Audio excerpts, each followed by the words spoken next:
Selamat datang di channel Novel Official. Sebelum kalian mendengarkan novel Pesona Pujaan Hati, jangan lupa like, share, and subscribe. Kalau tidak ku sentil jantung kalian. Hehehehe. Tanpa lama-lama lagi langsung saja kita masuk di alur cerita novelnya. Bab 1536. Seluruh tubuh Adrian gemetar. Dia berkata kepada kepala departemen pria, "Apa yang terjadi? Sudahkah Anda menemukan alasannya?" Direktur Departemen Andrologi menyeka keringat dingin dan berkata, "Tuan kedua, masalah ini benar-benar aneh. Kami telah menggunakan berbagai metode untuk memeriksa, tetapi kami tidak tahu. Saya telah terlibat dalam Departemen Andrologi selama beberapa dekade, dan saya tidak memiliki petunjuk untuk kasus seperti ini." Adrian memandang kedua anak yang menangis itu, dan bertanya sambil terkekeh, "Apakah ada cara untuk menyembuhkannya?" Direktur Departemen Andrologi berkata dengan malu, "Tuan kedua, apakah itu dapat disembuhkan adalah masalah tahap kedua. Masalah tahap pertama adalah mencari tahu apa yang terjadi terlebih dahulu. Kami benar-benar bingung sekarang." Adrian merasa pusing di otaknya, dan berpikir dalam hati, apa-apaan ini? Kedua anak itu baru berusia 20-an, jadi tidak mungkin keduanya impoten. Keluarga Golding hanya memiliki dua pria ini. Jika tak satu pun dari mereka bisa melakukannya, lalu siapa yang akan mewarisi garis keturunan keluarga Golding di masa depan? Aku masih belum punya cucu sampai sekarang. Memikirkan hal ini, Adrian buru-buru menatap ke arah Wrigley, dan berkata, "Wrigley, beritahu ayah, apa yang terjadi? Bagaimana perasaanmu?" Wrigley mengalami begitu banyak pemeriksaan, dan dokter tidak dapat mengetahui apa yang sedang terjadi. Jadi dia menjadi semakin putus asa saat ini, menangis dan berkata, "Ayah, saya tidak tahu apa yang terjadi. Saya tidak merasakan apa-apa. Saya mencubitnya dengan kuku saya, dan saya tidak merasakan apa-apa. Jika ada rasa sakit, itu hal yang baik." Wilhelm juga menangis dan berkata, "Saya juga mencoba mencubitnya. Saya tidak punya banyak energi, tetapi saya masih merasa tidak punya." Adrian hampir tidak bisa berdiri diam. Jadi dia buru-buru menghibur. "Nak, jangan khawatir. Nak, stabilkan emosi kalian dulu. Jangan panik. Ayo cari jalan perlahan." Pada saat ini, Wrigley berkata, "Ayah, apakah menurut ayah ini ada ringkasan dengan anak yang kita temui di rumah paman hari ini? Anak itu bilang dia ingin membuat saya kehilangan kesuburan saya. Lihat sekarang, hal ini terlalu misterius. Mungkinkah dia melakukannya?" "Itu benar." Wilhelm juga berkata dengan kesal. "Anak itu mengatakan bahwa dia lebih unggul. Dia bisa vasektomi kita berdua dari jauh." Vasektomi dari jauh. Beberapa dokter pria tercengang. Setelah belajar kedokteran selama bertahun-tahun, siapa yang pernah mendengar tentang ligasi jarak jauh? Ini seperti membuat orang hamil dari jarak jauh. Itu benar-benar tidak mungkin. Adrian tiba-tiba memikirkan apa yang dikatakan Charlie. Ekspresinya menjadi semakin serius. Pada saat ini, dia memandang Rogan di sebelahnya, dan berkata dengan ragu, "Rogan, apa kamu ingat?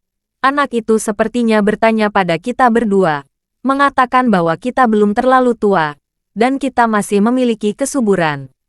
"Ingat." Rogan mengangguk lagi dan lagi. Kata-kata anak itu sangat menyakitkan. Aku masih memarahinya di hatiku. Adrian memukulnya dan berkata dengan sungguh-sungguh, "Mengapa semakin aku melamar, semakin aku bertanya-tanya, ada apa dengan ini?" Setelah mengatakan ini, dia mengerutkan kening dan terdiam sejenak, lalu tiba-tiba mengulurkan tangan di selangkangannya. Setelah satu ini ditangkap, wajahnya langsung menjadi ngeri, dan dia berteriak panik, "Cepat! Dokter! Saya tidak bisa merasakannya lagi. Cepat periksa saya juga." Bab 1537. Kata-kata Adrian tidak hanya mengejutkan semua orang yang hadir, tetapi juga membuat Rogan di sekitarnya, tanpa sadar menjepit kakinya. Dari sudut pandang probabilitas dan logika, putra, keponakan, dan saudaranya semuanya memiliki dalam soal kejantanan. Dan kemungkinan dia terhindar sangat kecil. Jadi, dia juga dengan cepat memasukkan tangannya ke dalam saku celananya, dan mencubitnya melalui lapisan saku celana. Ketika dia selesai mencubit, dia juga ketakutan. Karena dia juga tidak bisa merasakannya sama sekali. Dia segera meringis dan meratap. Dan aku, periksa aku juga. Tiba-tiba aku tidak merasakannya. Seluruh ruang perawatan penuh dengan kengerian. Ini terlalu aneh, bukan? 2 generasi keluarga Golding. 4 orang laki-laki. Semuanya kehilangan kejantanan mereka. Bagaimana ini mungkin? Jika disebabkan oleh penyakit, sebagian besar penyakit yang mirip dengan penurunan fungsi tubuh tidak menular, seperti kelumpuhan, stroke, Parkinson, ALS, dan kelemahan otot. Penyakit serupa tidak pernah menular. Oleh karena itu, jika hanya salah satu dari 4 orang ini memiliki masalah seperti itu bisa dimengerti. Namun, 4 orang ini muncul pada saat yang sama. Ini terlalu aneh, bukan? Apalagi, meski itu masalah genetik, tidak pernah ada keluarga berempat yang mengidap penyakit itu secara bersamaan. Misalnya, laki-laki dalam keluarga ini semua mewarisi gen untuk rambut rontok, dan dalam jangka waktu tertentu, misalnya, mereka semua mulai kehilangan banyak rambut sekitar usia 40, dan menjadi benar-benar botak sekitar usia 40 atau 50 tahun.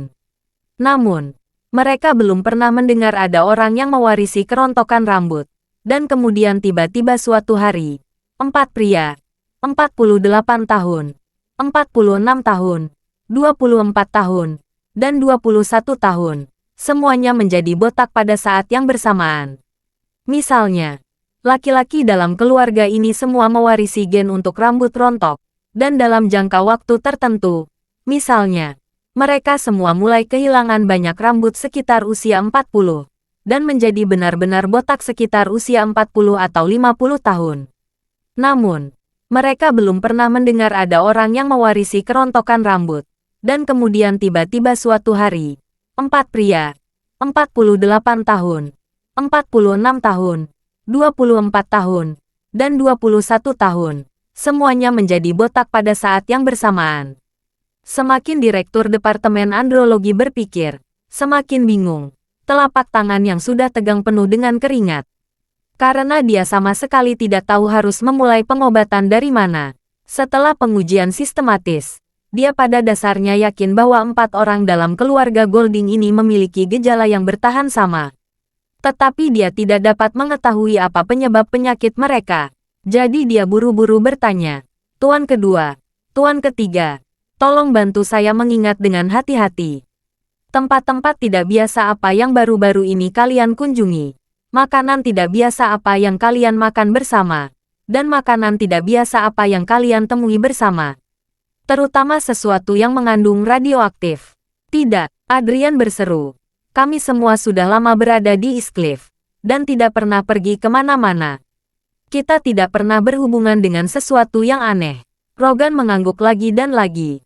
"Rumah kami masing-masing memiliki peralatan pemantauan lengkap. Kualitas udara dan kualitas udara dipantau setiap saat. Tidak ada sumber polusi di rumah. Dan penyelidikan radioaktif secara komprehensif telah dilakukan. Sama sekali tidak ada kemungkinan bahan radioaktif apapun." "Itu terlalu aneh," Direktur Departemen Andrologi berkata dengan berani. "Dalam situasi saat ini, penyebab penyakit tidak dapat ditemukan sama sekali. Jika penyebab penyakit tidak dapat ditemukan, tidak ada cara untuk memulai penyembuhan." Adrian memarahi dan membentaknya. "Sampah sialan. Kamu bahkan tidak dapat menemukan penyebab penyakitnya. Untuk apa aku membutuhkanmu?" Direktur Departemen Andrologi berkata dengan rendah hati, "Tuan kedua, Anda tidak perlu saya memberitahu Anda bahwa masalah ini sangat aneh. Bahkan mungkin di luar lingkup kedokteran. Jika Anda memukuli saya dan memarahi saya, tidak ada gunanya. Kita sekarang harus bekerja sama mencari cara untuk mengetahui penyebab penyakit, dan kemudian mengikuti jejaknya untuk menemukan obatnya." Bab 1538. Rogan menggertakkan giginya dan memarahi. "Dari mana kamu datang dengan begitu banyak alasan?" Tidak, apa-apaan ini. Jika kamu tidak bisa menyingkir dan datang dengan orang lain yang bisa melakukannya." Adrian, sebaliknya, menghentikan Rogan, mengerutkan kening dan berpikir lama. Dia juga menyadari bahwa masalah ini sangat aneh, dan dia khawatir itu bukan masalah di bidang medis. Pada saat ini, putra Wrigley tiba-tiba berteriak, "Hei, ayah, mungkinkah ini karena bajingan di rumah paman hari ini?" Adrian berseru dan bertanya, "Menurutmu anak itu melakukannya?" "Itu benar," Wrigley berkata. Dia sempat mengatakan vasektomi jarak jauh saat itu. Dan dia juga mengatakan bahwa saya akan mandul. Dia juga bilang jika kita ingin meminta sesuatu padanya, kita harus berlutut di depan pintu rumah paman. Mungkinkah ini dia? Apa-apaan ini? Adrian tertegun sejenak. Persetan. Sangat mungkin anak itu melakukannya. Lagi pula, anak itu tangannya dan membuat dewa pedang penguasa dunia saya lemah. Mungkin situasi keluarga kita saat ini ada kondisi di sekitarnya. Memikirkan hal ini, Adrian menyeringai dan memarahi. Sial, jika itu benar-benar bajingan, aku harus membunuh. Rogan buru-buru berkata, "Saudaraku, bagaimana kita membunuhnya? Kamu lupa betapa kejamnya dia. Bahkan jika kamu mengirim 5 dewa perang dan 5 penguasa dunia, aku khawatir kamu tidak akan bisa mengalahkannya." Wrigley juga berkata, "Ya, ayah, hari ini kita pergi ke rumah paman dan mengejutkan paman. Sekarang paman pasti telah mengirim seseorang untuk melindunginya dengan ketat. Bahkan jika tidak ada anak seperti itu, saya khawatir kita tidak bisa mendapatkan manfaat apapun." Ketika Adrian mendengar ini, dia tiba-tiba menjadi dekaden lagi. Ini sangat sulit. Dia tahu itu anak yang melakukannya, tapi dia tidak bisa memprovokasinya. Bagaimana cara penayangannya? Dia bisa saja membawa lusinan master. Namun siapa yang tahu kalau sudah ada lebih dari 100 master di sekitar villa kakaknya. Ditambah dengan kekuatan anak itu yang benar-benar luar biasa, dia pasti tidak punya kesempatan untuk menang. Memikirkan hal ini, dia mengumpulkan gigi dan berkata dengan dingin, "Sepertinya kita masih harus mengambil tindakan jangka panjang. Mari kita membahas Yule dulu di Dewan Arah besok. Kita akan menurunkan dia dari posisi ketua." 3 lainnya juga mengangguk. Saat ini, belum waktunya untuk menghadapi Yule dan Charlie secara langsung. Tetapi untuk menemukan cara untuk menjatuhkan Yule sebagai ketua terlebih dahulu. Begitu dia mengambil kekuatan dalam kelompok, masalah akan mengalami perubahan besar. Pada saat itu, Yule hanya bisa terus terkikis. Setelah mengambil keputusan, Adrian berkata kepada Direktur Departemen Andrologi, "Kamu dapat mengaturnya sekarang untuk mendapatkan bagian dari sperma kami berempat dan membekukannya." Sperma beku. Yang lain juga sedikit mengejutkan. Rogan bertanya, "Bangga, apa yang kamu lakukan?" Adrian berkata dengan wajah dingin, "Saya khawatir jika kita benar-benar tidak dapat pulih. Darah 2 keluarga dan seluruh darah keluarga Golding akan terputus. Pertama, bekukan sperma. Jika tidak dapat pulih, kita masih bisa menggunakan inseminasi buatan untuk melanjutkan keturunan."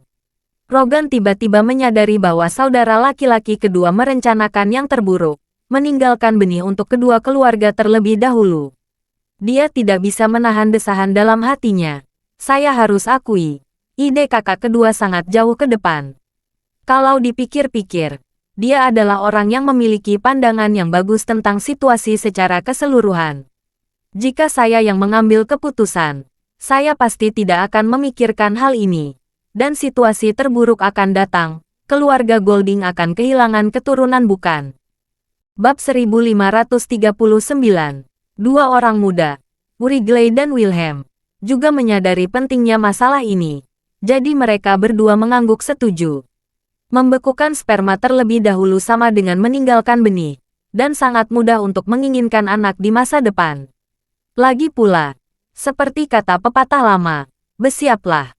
Jadi, Direktur Departemen Andrologi segera mengatur pengambilan sampel manual tanpa rasa sakit untuk keempatnya, dan menyiapkan serangkaian tes pada saat yang bersamaan. Mereka segera mengambil sampel sperma untuk pengujian, dan sisanya akan segera dibekukan dengan nitrogen cair pada suhu sangat rendah. Setelah pengujian selesai dan tidak ada masalah, sperma dapat disimpan dengan aman untuk waktu yang lama. Namun, sampel ketika diambil dan diuji di bawah peralatan pengujian, dokter menemukan fakta yang tidak dapat mereka percayai. Ketika mereka melaporkan hasilnya kepada Direktur Departemen Andrologi, Direktur bergoyang dengan kaki ketakutan. Adrian dan yang lainnya melihat wajahnya sangat jelek, dan segera melangkah maju dan bertanya, apa yang terjadi? Apakah ada sesuatu yang tidak biasa? Direktur andrologi menelan ludahnya, memaksa dirinya untuk tenang, dan berkata, tuan kedua, tuan ketiga, dan tuan muda, hasilnya ada. Abadi hidup benih kalian tingkat abadi hidup. Melihatnya mengerang, Wrigley buru-buru mengutuk. Apa yang kamu lakukan di sini? Berapa tingkat kelangsungan hidup? Apa yang kamu bicarakan? Direktur memberanikan diri dan berkata dengan gemetar, tingkat kelangsungan hidup benih kalian berempat adalah 0. Apa? Seru mereka berempat. Rogan melukai kandung kemihnya, dan tubuhnya sedikit lemah, dan salah satu dari mereka terduduk di lantai. Pesan ini adalah kabar buruk untuk keluarga Golding. Tingkat kelangsungan hidup benih adalah 0. Tapi ini berarti mereka tidak lagi memiliki kemampuan untuk berproduksi. Tangan Adrian yang ketakutan, dan bahkan tangan kanan yang terbungkus plester pun terguncang olehnya. Dia bertanya dan bertanya, apa yang terjadi di sini? Bagaimana benihnya tidak bisa bertahan? Saya selalu normal. Ya, Wrigley juga menangis dan berkata, beberapa bulan yang lalu, saya baru saja menghamili seorang model. Untuk mencegahnya mengganggu saya menghabiskan 1 juta untuk memaksanya melakukan aborsi. Mengapa sekarang tidak ada tingkat kelangsungan hidup? Begitu Adrian mendengarnya, dia menamparnya dengan tangan kirinya dengan putus asa, dan mengutuk, kamu bajingan. Jika kamu bisa menghamili orang lain, mengapa kamu tidak membiarkan anak itu lahir? Bagaimana jika itu adalah anak laki-laki? Jika demikian, bukankah kita memiliki masa depan untuk keluarga kita? Wrigley penuh dengan keluhan dan keluhan. Ayah, kamu yang mengingatkanku berulang kali. Jika saya bermain-main di luar, jangan membuat wanita hamil dan jangan memiliki anak haram. Ayah mengatakan jika ini terjadi akan mempengaruhi saya dalam urusan lain. Citra di mata keluarga juga akan membuat saya bernilai jauh lebih rendah. Dan saya tidak akan bisa menikahi wanita tertua dari keluarga terbaik di masa depan. Jadi saya membayarnya untuk melakukan aborsi. Bukankah ini semua sesuai dengan keinginanmu? Adrian membungkuk, mengangkat tangannya dan menamparkan dirinya sendiri beberapa kali. Sambil menamparkan, dia memarahi dengan marah. Jangan bicara omong kosong. Jangan bicara kosong omong. Kamu bicara kosong omong. Faktanya, dia tahu benar bahwa apa yang dikatakan putra Wrigley adalah kebenaran. Di antara keluarga kaya di Tiongkok, pernikahan adalah tentang menjadi pasangan yang cocok. Keluarga yang serasi ini tidak hanya bergantung pada kekuatan keluarga, tetapi juga pada kualitas pria dan wanita. Jika itu juga keluarga tingkat 100 miliar, dan laki-laki terlihat cabul dan wanita terlihat menawan, maka tidak ada keraguan bahwa wanita tertua dari keluarga tingkat 100 miliar ini akan memandang rendah tuan muda dari 100 miliar ini.